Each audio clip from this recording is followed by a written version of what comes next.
Every time a skyscraper rises in Shanghai or a new bridge is built in Beijing, there's a good chance it was made possible by rocks dug up from the red earth of Western Australia. When a Chinese steel mill churns out beams and sheets, Australian iron ore is likely in the mix.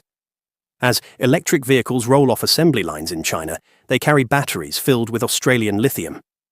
And when lights glow in Chinese cities, Australian coal and gas often help generate that electricity. In short, Australia has been fueling China's industrial boom over the past 2 decades. Don't believe it? Here's a graph on the Australian exports to China by year. Here, you can see that Australia's exports to China have grown massively. Back in 2000, Australian exports amounted to just $3.47 billion, but by 2023, it reached over $156 billion. This figure is massive, and Australia is one of China's biggest import destinations. Here's another graph on the largest import markets of China. Here you can see that Australia is the 4th largest destination for Chinese imports. But being the 4th largest is not the convincing story here. It's in what China buys from Australia that matters most.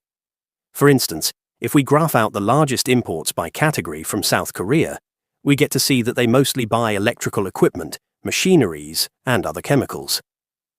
If we compare this to their Australian imports, however, we get to see that a lot of their imports from Australia are mostly ores, fuels, and other raw resources.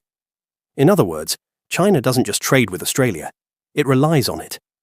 Australia provides the raw stuff China needs to power its economy. Without Australian iron ore, steel production would slow down. Without Australian coal and gas, cities might face power shortages. Without Australian lithium, the EV industry would stall. So while South Korea sells China high-tech goods, Australia sends the building blocks. This makes Australia different. It's not just a trading partner, it's a supplier of essentials. That's why even with political tensions, trade between the two stays strong. China can't afford to cut off a country that fuels its growth. To further illustrate the importance of Australia, it is important to understand that Australia is home to some of the largest iron ore reserves in the world, particularly in the Pilbara region of Western Australia. Giant mining companies such as BHP, Rio Tinto, and Fortescue Metals Group operate vast open-pit mines in the Pilbara, each spanning many kilometres with colossal trucks and excavators working around the clock. It is no wonder just why China relies so heavily on Australian iron ore. But if we actually take a look at how dependent China is on Australia in this matter, we get to see a completely different picture. Here on the graph is China's iron ore imports by country for 2023. Now, what's staggering about this is the fact that Australia contributes a massive $71.8 billion for Chinese iron ore imports. That is no small figure. It is over 64% of China's total imports for iron ore. Likewise, if we take a look at other key materials, they all tell the same story. Australian natural resources are indeed helping fuel China's industrial boom and its economy. But there's quite an unfortunate story that is in play here, and it's in the fact that while Australia helps fuel China's industrial boom, China's consistent buying of Australian goods helps fuel their own domestic economy. Indeed, China isn't just a partner for Australian goods, they are very dependent on the Chinese market. How can we say this? Well, if we graph out Australia's exports by country, we get to see just how much they are exporting to China. Here on the graph, you can see that they exported over $102 billion to China in 2024, which is thrice the amount exported to the second largest country, which was Japan. In that year, China contributed over 37% of Australian exports. Imagine if China suddenly stopped buying. Australia's economy would take a massive hit. That's how deep the trade link runs. Over a third of everything Australia sells to the world goes to just one country, China. And that's what has occurred in some sectors of the Australian economy. For instance, Australia is well known as one of the world's largest coal exporters. Its coal mines, located in states like Queensland and New South Wales, produce high-quality coal. including bituminous thermal coal prized for high energy content, and coking coal, which is among the best for steelmaking. Major companies in this sector include Glencore, BHP, which also had coal operations, Anglo American, and Yancoal, which interestingly is a subsidiary of a Chinese firm that acquired some Australian mines, showing China even invested in Australian coal assets. For much of the 2010s, China was a top customer of Australian coal, especially for metallurgical coal. Here's a graph on China's coal imports by origin in 2019. Here you can see that Australia exported over $8.4 billion to China for that year. That was 47.6% of China's coal imports. But a year later, the Australia-China coal trade took a sharp turn in late 2020. Amid diplomatic tensions, after Australia's government leader pushed for a COVID origin inquiry, which angered Beijing, China imposed an unofficial ban on importing Australian coal. This was not announced via official channels, but Chinese power stations and steel mills were instructed to stop buying from Australia. Suddenly, dozens of ships loaded with Australian coal were stranded off Chinese ports, unable to offload.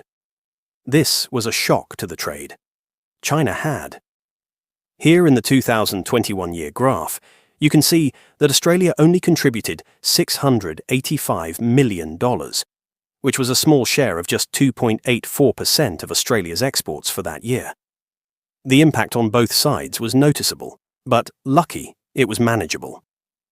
Australia's coal industry lost a big market and some value.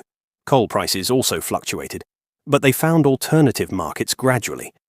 China suffered some power shortages in late 2021 for a variety of reasons, one being coal supply issues, though it's hard to attribute that directly to the Australian ban, as domestic policy and weather played a role too.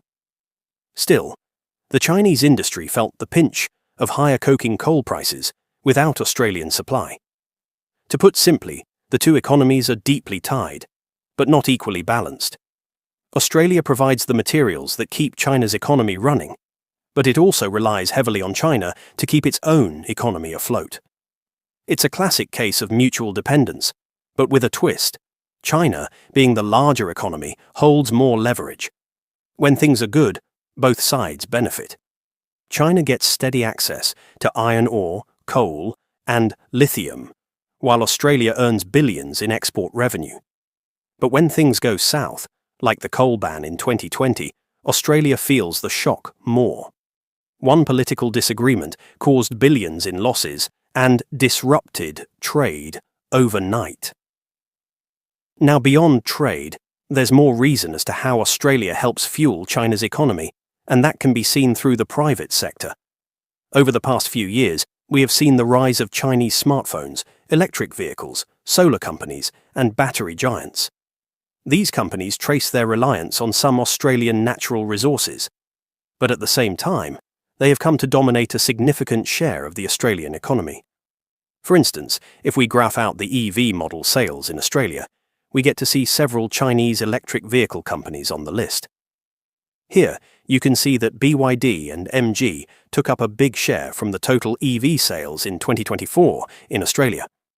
There is also Volvo and Polestar, companies that some of you may think are European, but are actually majority or partly owned by Chinese conglomerates. Likewise, Chinese brands are all over Australia, and their influence is only growing stronger, not just in electric vehicles, but across various sectors.